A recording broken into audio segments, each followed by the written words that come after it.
Olá, sejam bem-vindos a mais um ATPC. Eu me chamo Alan e sou PEC em História.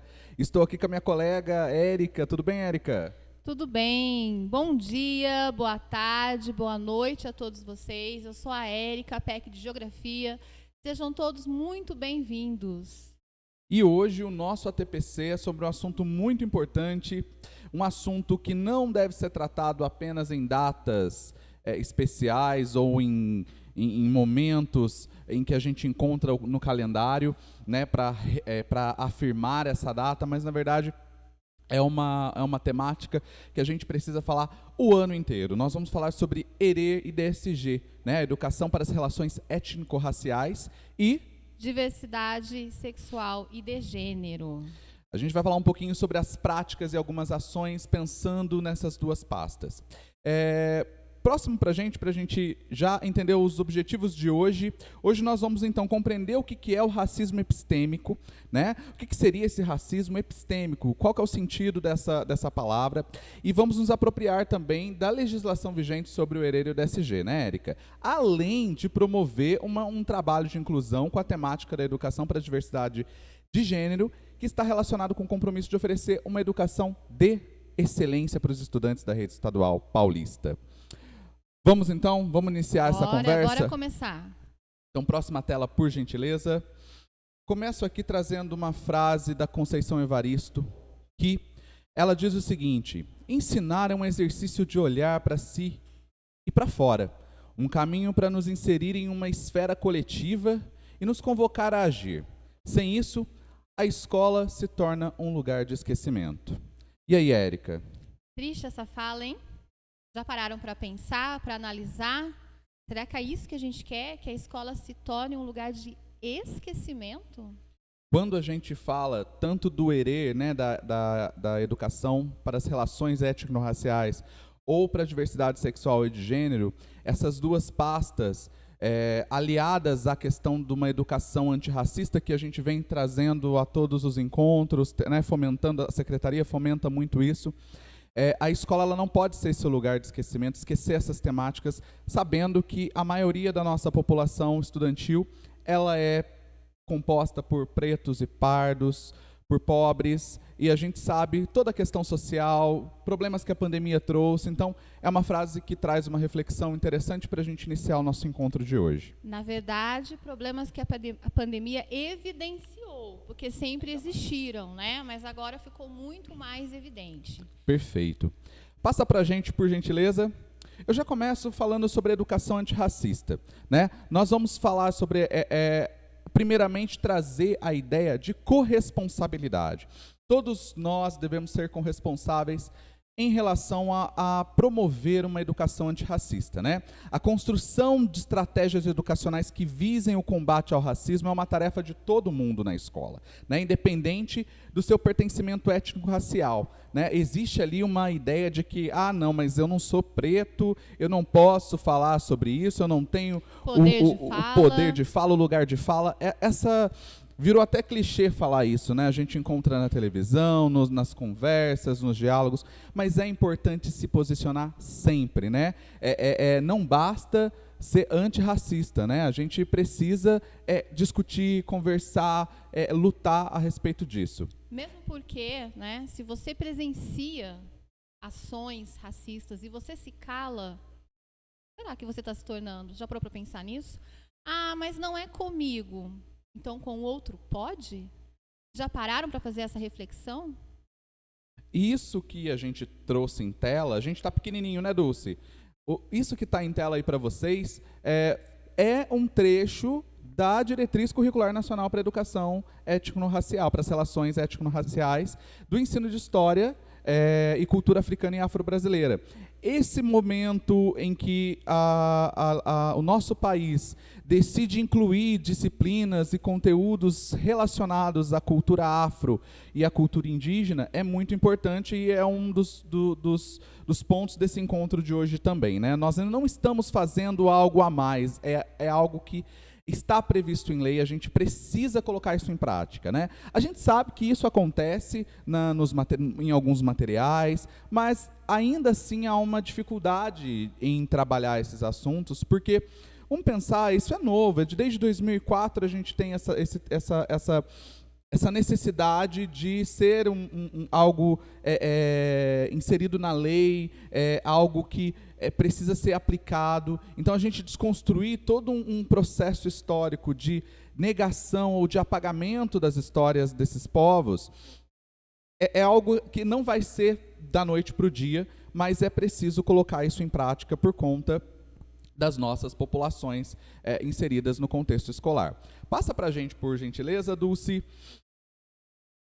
Ainda nesse documento, Érica, na diretriz curricular nacional, trata ali de outro equívoco, que é esclarecer que o racismo, o mito da democracia racial e a ideologia do branqueamento só atinge os negros, né? Enquanto os processos estruturantes e constituintes da formação histórica e social brasileira estão arraigados no imaginário social e atingem negros, brancos e outros grupos étnico-raciais. Essa ideia de que não existe o racismo, ou que o nosso povo é um povo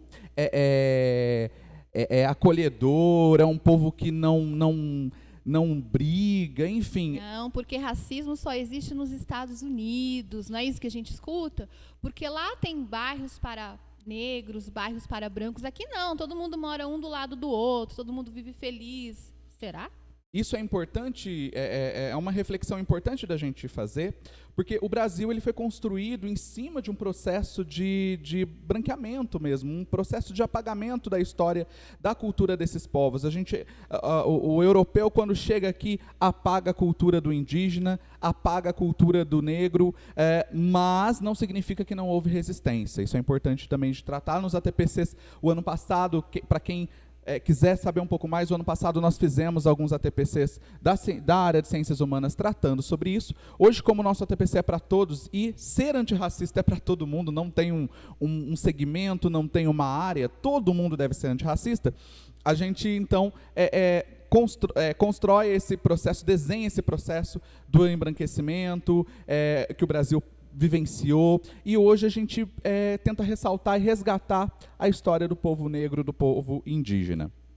Passa para a gente, por gentileza.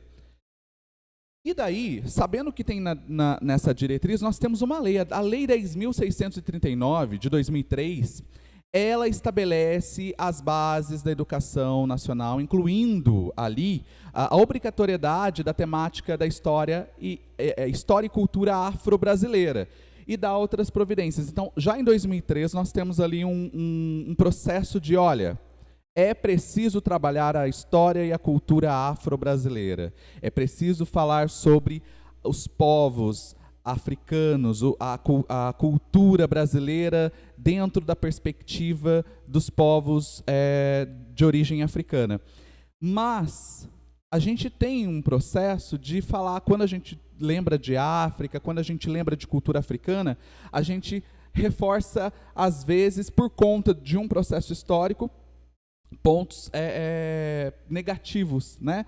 Ou fala apenas da escravização, apenas desse período de tragédia que esses povos viveram. Mas é importante, quando a gente olha o conteúdo que se aplica dentro da história da cultura afro-brasileira, valorizar os povos, valorizar a origem africana, valorizar seus pontos culturais, sociais, as relações, a gente entender ali que é um povo de reis, rainhas, príncipes e princesas também, né? Não só na Europa a gente vai encontrar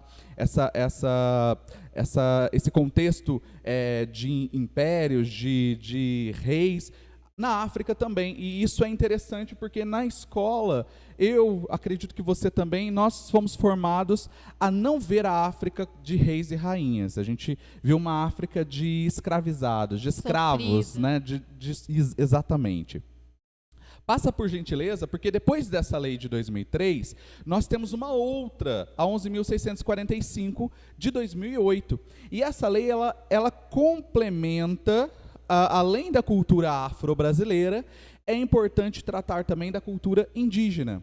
Então, ali vem as bases, né, trazendo um conteúdo programático que vai incluir aspectos da história da cultura que caracteriza exatamente a formação do nosso povo. Então, vai trazer os grupos étnicos, tanto da história da África e dos africanos, a luta dos povos negros, dos povos indígenas do Brasil, a cultura negra e indígena brasileira, o negro e o índio na formação nacional da sociedade brasileira, resgatar tudo que eles contribuíram para a nossa história, pelo viés social, pelo viés econômico, pelo viés político, tudo relacionado à nossa história, à construção da nossa história, né, Érica? Isso mesmo. Depois dessas duas leis, o que a gente tem, então? Pode passar, por gentileza. Depois dessas duas leis, nós temos o currículo paulista. O currículo paulista trazendo ali o herê, a educação étnico-racial, a educação das relações étnico-raciais, como um tema transversal, né? Então, são temáticas que são contempladas na área de ciências humanas e também das outras áreas, porém, é necessário que essa temática seja trabalhada em toda a escola, não só pelo professor de História ou de Geografia. Vamos deixar bem claro, né, que ainda não são todas as escolas, principalmente da diretoria de ensino de Jacareí, isso não acontece, né? Mas a gente sabe que aí, em alguns outros municípios vizinhos, né, por exemplo, algumas outras diretorias, a gente sabe que isso acontece, mas na nossa não. Que aí, no dia 20 de novembro, vai fazer a comemoração do Dia da Consciência Negra. Claro que aqui na nossa DEI isso não acontece. Mas, vocês estão vendo que problemática isso, né? Então, assim, a gente não vai comemorar. Primeiro que a gente vai orientar, né? É conscientização. Isso não vai acontecer só no mês de novembro. Não é no mês de novembro que vai acontecer teatros, o que mais? Cartazes. Isso não pode acontecer maquetes no mês de novembro. Isso tem que acontecer durante todo o ano, porque é uma conscientização. E a gente não vai conscientizar da noite para o dia. E realmente, né, o Alan é de História, eu sou de Geografia, mas a gente sabe que esse é um assunto que não é para ser abordado somente na área de ciências humanas e sociais aplicada. Sim, áreas de linguagens e códigos, né, áreas de ciências da natureza, matemática. Então, todas as áreas é possível e a gente deve, afinal de contas, está aí o currículo paulista falando para a gente que são temas transversais.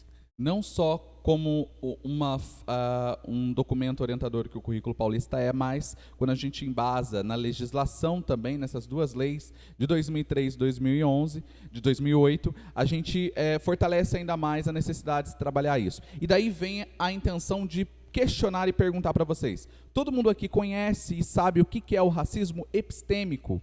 Né? Passa para a gente, por gentileza, Dulce. O racismo epistêmico, ele, na verdade, é quando a gente apaga a história desses povos. Eu vou simplificar aqui para a gente o que seria esse racismo epistêmico. É interessante que nós estamos promovendo outras formações, vamos promover outras formações com gestores e com os coordenadores e diretores a respeito disso. Nós fizemos uma ação em maio para refletir sobre isso.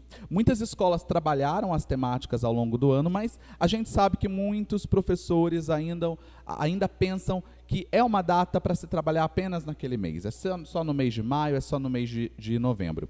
E quando a gente fala do racismo epistêmico, todo mundo precisa lutar contra isso. É como se quando eu vou trabalhar um assunto na área da matemática, por exemplo, e eu apago a origem que provavelmente veio da África, de um assunto ligado a um povo africano, e eu mostro aquilo valorizando mais o que é do Ocidente ou o que é da Europa, né? Então, existe ali essa inferiorização dos conhecimentos produzidos por esses povos, né? A gente acaba apagando essas histórias, apagando essa cultura e valorizando outras. Então, assim, combater o racismo epistêmico no dia a dia é pensar a minha aula valorizando a cultura desses povos. Então, a gente trouxe ali alguns itens do currículo paulista para a gente dialogar e conversar. Claro, nós dois somos da área de ciências humanas, mas é interessante vocês na escola depois sentarem, conversarem entre vocês das outras áreas, junto com os professores de humanas, e falar Eu de matemática, como eu combato o racismo epistêmico? Eu de língua portuguesa, como eu combato o racismo epistêmico? Um professor de língua portuguesa fazendo uma aula, eu trago Camões, tudo bem, está no conteúdo programático, mas por que não também trazer um autor, um poeta negro, um escritor negro? É isso, é você apresentar para o seu aluno, para o seu estudante, esse outro povo que também escreve e produz, né? E lembrando que eu sou PEC de Geografia, o Ale é de História, mas aqui a gente tem PEC de Língua Portuguesa, PEC de Matemática, PEC de Química, e nós já conversamos, né, com esses profissionais, e eles já mostraram para a gente como é possível encaixar. Então, assim, tem os próprios...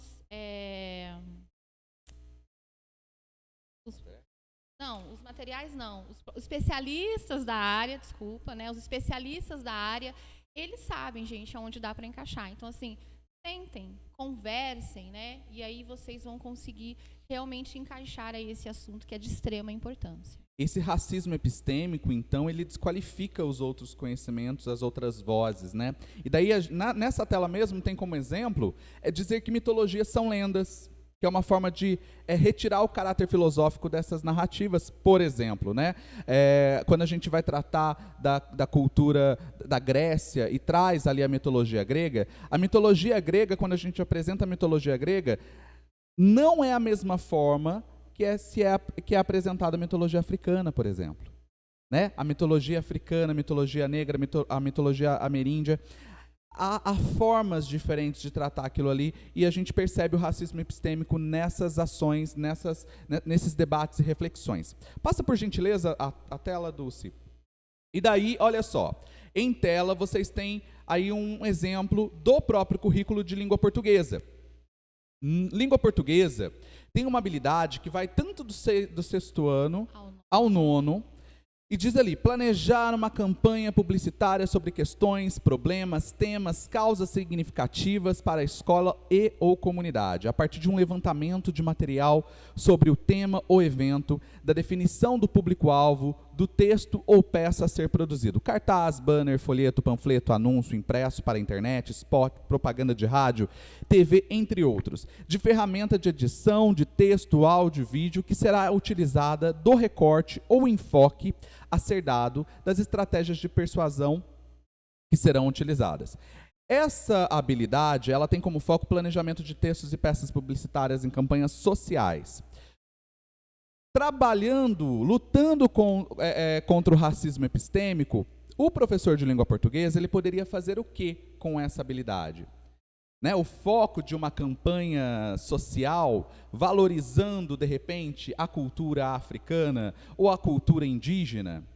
Né? Ou eu tenho várias ideias de criar um comercial com os meus alunos, deles criarem uma propaganda, mas essa propaganda, será que ela não pode contribuir para a reflexão desse estudante de que nós somos formados por várias etnias? Né? Trabalhar, de repente, a questão da cultura, da língua indígena. Quantas línguas nós tínhamos no passado e quantas línguas nós temos presente hoje dentro da cultura indígena?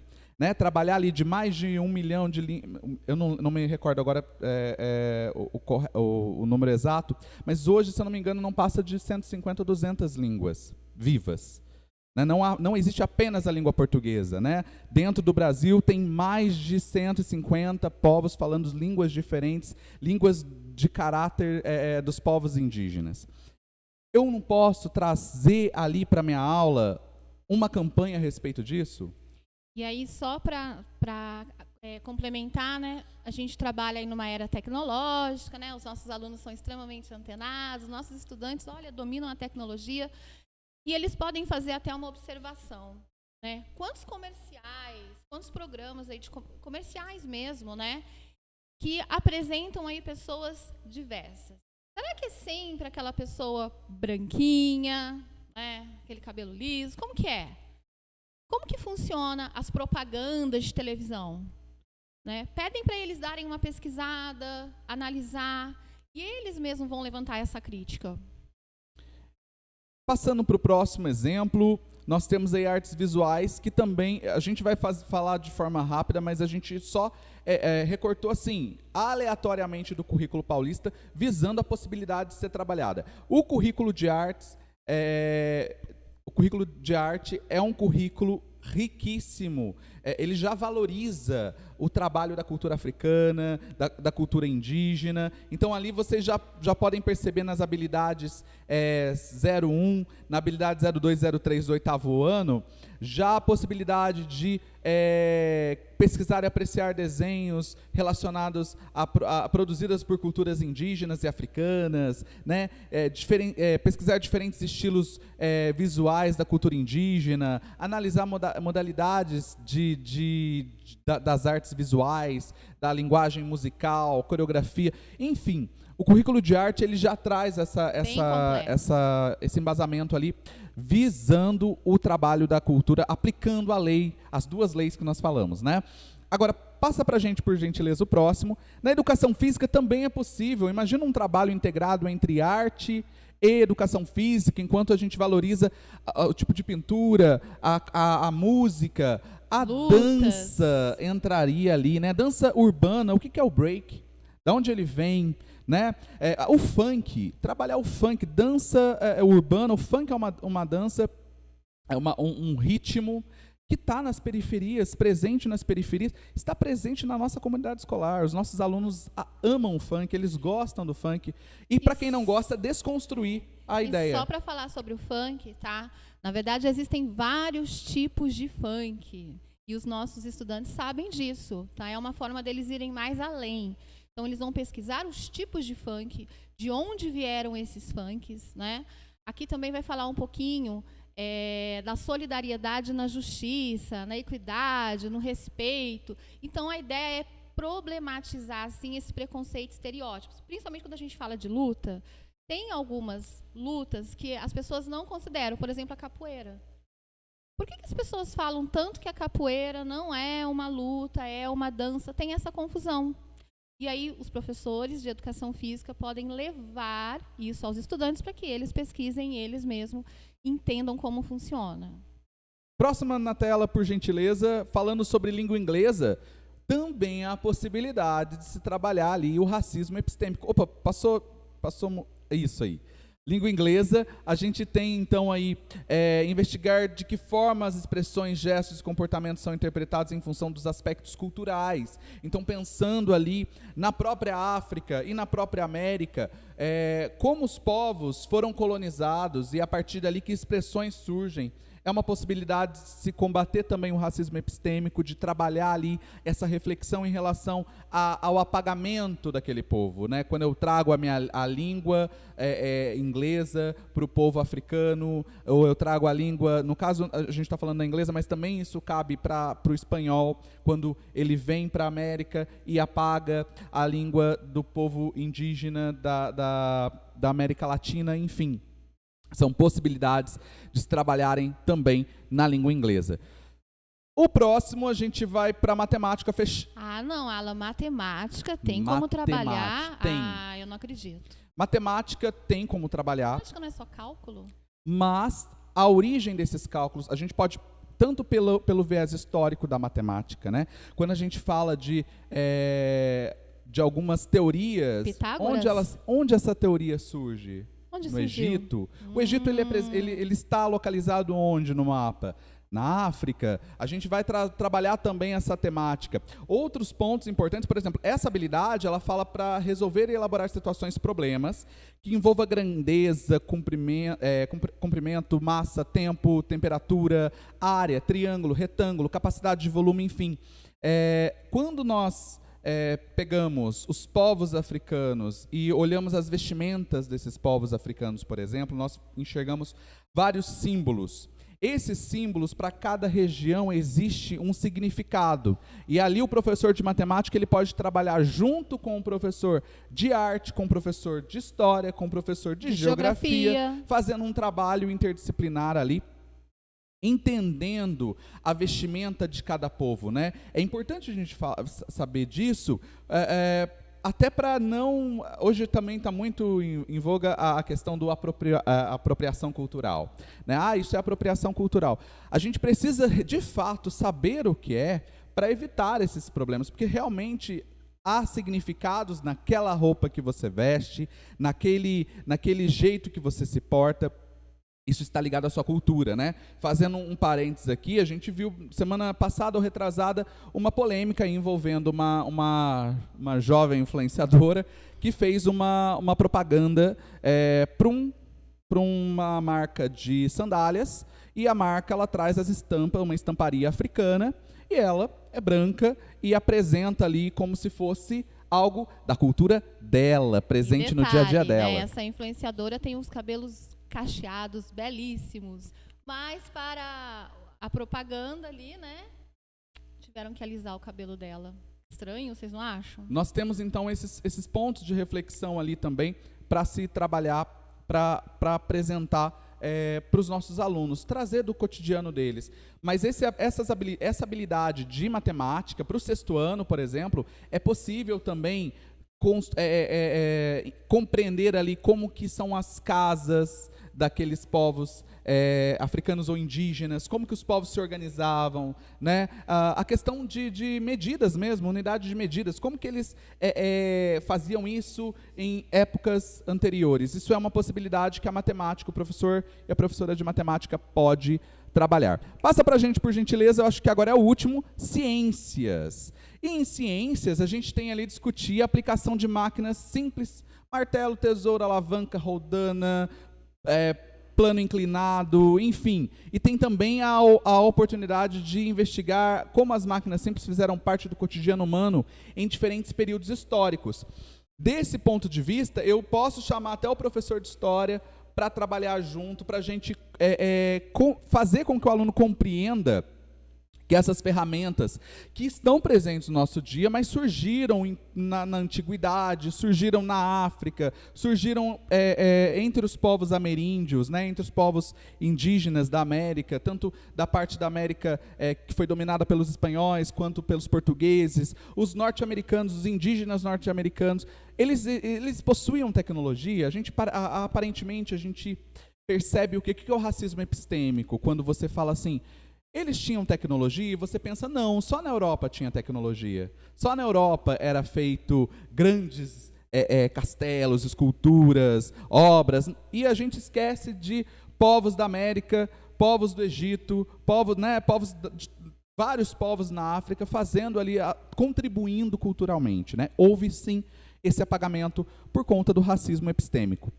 E daí a gente trouxe esses exemplos. Eu encerro aqui a parte da questão antirracista, passar para você agora para a gente discutir um pouco sobre o DSG, mas é uma prática que, não sei se vocês perceberam, é uma prática que está no currículo em várias habilidades, não tem uma data correta para se trabalhar isso, porque isso tem que ser trabalhado todos os dias. Ser antirracista deve ser algo... a gente precisa ser antirracista todos os dias, né, para promover uma educação antirracista e de qualidade. Dulce, passa por favor. Gente, nossa, geografia, deixei para você. Pensando, como assim? Não. Deixei para você, vai. Tá, então aqui são as formas de representação e pensamento espacial. Então tem 2 habilidades ali. Quando a gente fala de leitura e elaboração de mapas temáticos, croquis, né, ou outras formas de representação, o que a gente pode fazer aqui? Nós podemos pegar 2 regiões para estudar, nós podemos pegar a região sudeste e a região norte, e aí a gente pode fazer uma comparação, né? Não é elaboração de mapas temáticos? Então, o que a gente vai fazer? A gente vai pegar na região do norte, onde tem o maior índice de pessoas com baixa renda, né? A gente vai estar estudando aí as desigualdades sociais. Depois a gente vem para o Sudeste. A gente pode fazer esse comparativo também com a região Sul. Gente, isso é de extrema importância, porque a gente vai estar utilizando projeções cartográficas, a gente pode utilizar a anamorfose, tá? Então, a gente pode não só ficar focado aqui no Brasil, a gente pode ir mais além, a gente pode pegar as regiões do mundo, tá? Então, eu acho que isso é muito importante. Pode passar, por favor. Gente, aqui ele gostou de geografia. E a história, né? Os professores de história já trabalham isso há muito tempo.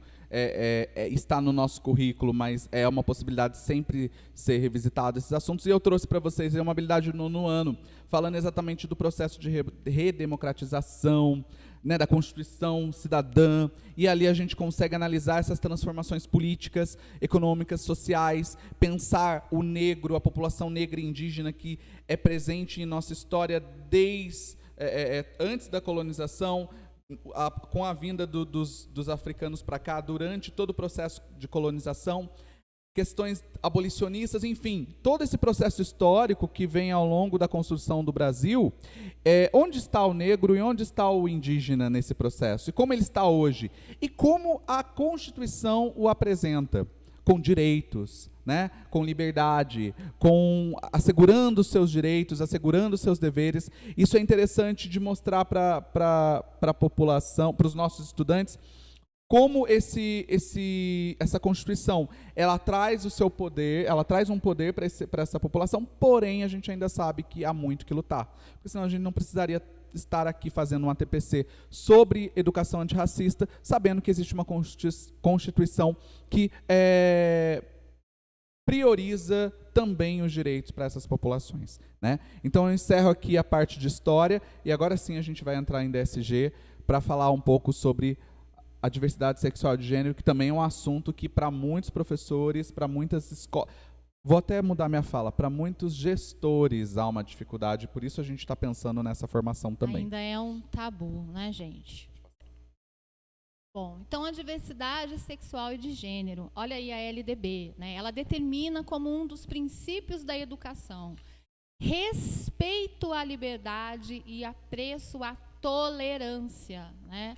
Lá no seu inciso 4º, ela inclui com a lei o número 12.000 de 2013. Gente, não é tão recente assim, tá? A consideração da diversidade étnico-racial. Então, aqui, na LDB, a gente está falando da diversidade sexual e também da questão étnico-racial. Mas antes, o que é uma diversidade sexual e de gênero? Tá? Então, é uma representatividade de todas as identidades de gênero dentro de um contexto, aonde, gente, elas devem ser respeitadas. Antes da gente começar a falar um pouquinho aqui da BNCC, a gente tem que pensar assim. Eu, Érica, Alan, né? Nós tivemos uma formação, uma educação, mas isso não importa.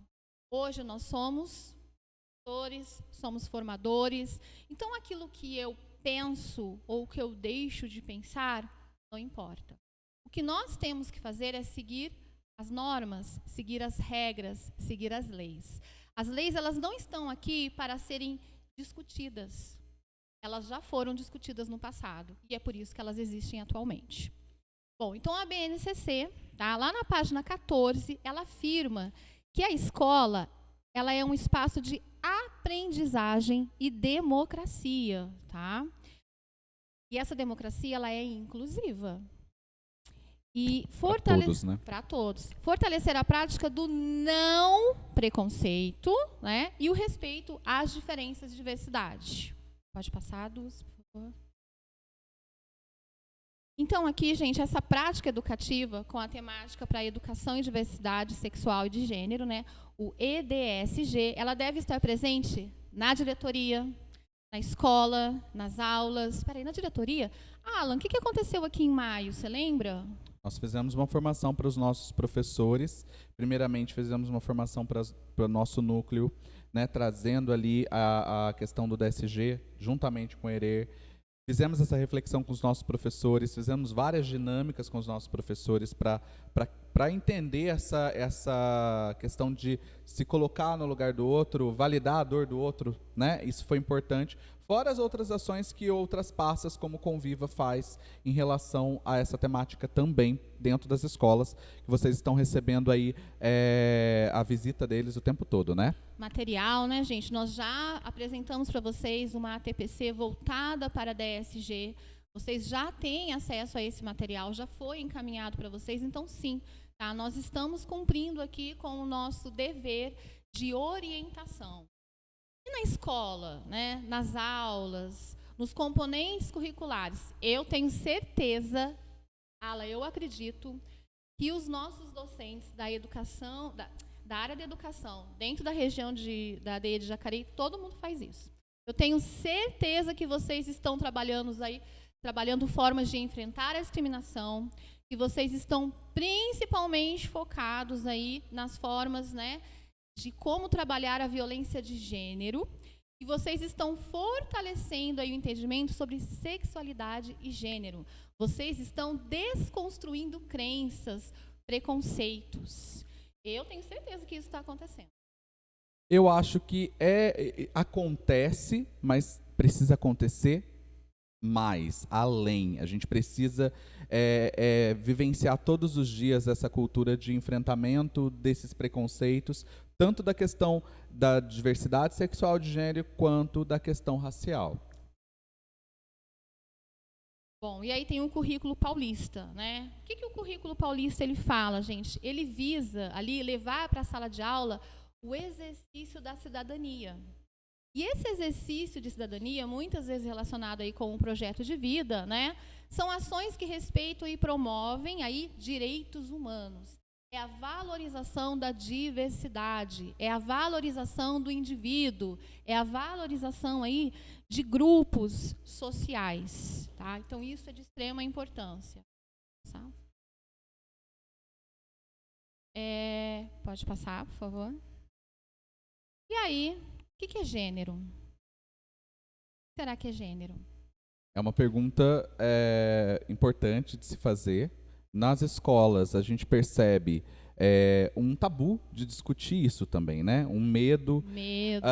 O que mais me preocupa nem é tanto o medo, a questão de fake news a respeito disso também. A gente está vivendo um tempo de uma onda de fake news em relação a algumas temáticas, em alguns assuntos. E quando a gente fala de diversidade sexual de gênero, entra essa onda de fake news também atinge os nossos estudantes, os nossos professores. Mas nós, como os educadores, como professores, a gente sabe, né, identificar se é uma fake news ou não. A gente consegue buscar artigos. Então, nós temos a obrigação de não propagar, e sim de verificar e ensinar os nossos docentes a fazer isso. Então, vamos lá. O que é um gênero? É um dispositivo cultural que foi constituído historicamente, que vai classificar aí o mundo a partir de relação do que se entende feminino, masculino. Então, é através desse dispositivo que a gente vai falar que existem coisas para homens, coisas para mulheres. Será que é mais ou menos isso? Não sei. E será que isso é ok? Será que está tudo bem? Existem, então, identidades aí sendo designadas para homens e para mulheres. É aí que a gente tem que ver. É aí que a gente tem que entrar. Quantas estudantes, né, quantas meninas vocês conhecem que muitas vezes amavam o futebol, mas não poderiam jogar futebol? Futebol é coisa de homem, você sabe, né? Aí é extremamente agressivo. Os meninos que gostavam de dança, de arte, gente, mexer o corpo. Isso é coisa de menina. Isso é coisa de menina, né, gente? Então, é extremamente importante a gente entender o que é gênero. Passa, por favor, Dulce. Para a gente poder conscientizar, para a gente poder ensinar. Então, a diversidade sexual ela é um termo usado somente para se referir aí de maneira inclusiva a toda a diversidade de identidade. Sexo, orientação sexual, né? Expressões de gênero. Então, a ideia é que todo ser humano ele tenha direito à liberdade de expressão. E eu acho que assim, vamos jogar uma pimenta assim na cabeça dos medo. nossos professores, independente do que você pensa ou ache que é a sua opinião. Essas pessoas não vão deixar de existir. Na sua sala de aula você vai encontrar uma sala plural. E a gente precisa saber lidar com essa sala plural.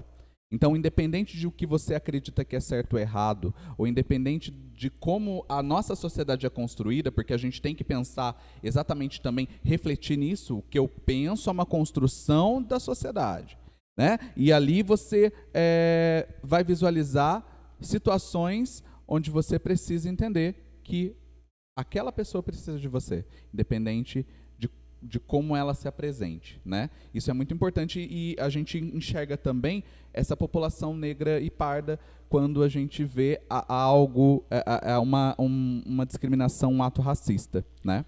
Por isso é a diversidade, né? Aqui a gente está falando de todo tipo de diversidade. Passa, por favor, Luz.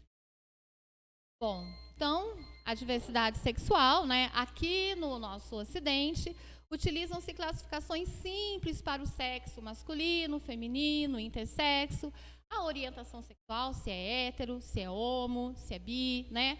A identidade, seja ela masculina, feminina, o gênero, né, é andrógeno, e temos aí uma questão minoritária ou marginalizada, tá? Que vai ser sobre a sigla aí LGBTQIA+, né? Que a gente sabe que tem muitos que é lésbica, gays, bissexuais, transgênero. E aí muitas pessoas acreditam que por conta dessa orientação sexual, eles são inferiores. Eles acabam marginalizados e quando a gente entra entende o processo histórico dessas populações, a gente consegue analisar e compreender por que hoje eles são tratados dessa forma e por que a gente tem leis assegurando o direito a essas populações também. Pode passar, por favor. Bom, e aqui nós estamos trazendo algumas sugestões de filmes para docentes. O que significa isso, Alan? Que somente os professores vão assistir esse filme, né? Não é um filme... Primeiro que já começa como... pedagogicamente é errado a gente apresentar um filme dentro da escola. Um filme inteiro, 2, 3 horas de filme. Isso não, a gente precisa ter... Pedagogicamente a gente precisa selecionar o trecho que a gente quer trabalhar com o aluno, corta enfim, aquele trecho. Fazer um recorte. Mas esses filmes não, esses filmes são para o docente. É uma reflexão a partir do cinema, né? A partir desses filmes, a gente faz essa reflexão a respeito das temáticas do DSG. E aí nós trouxemos aqui para vocês, tá?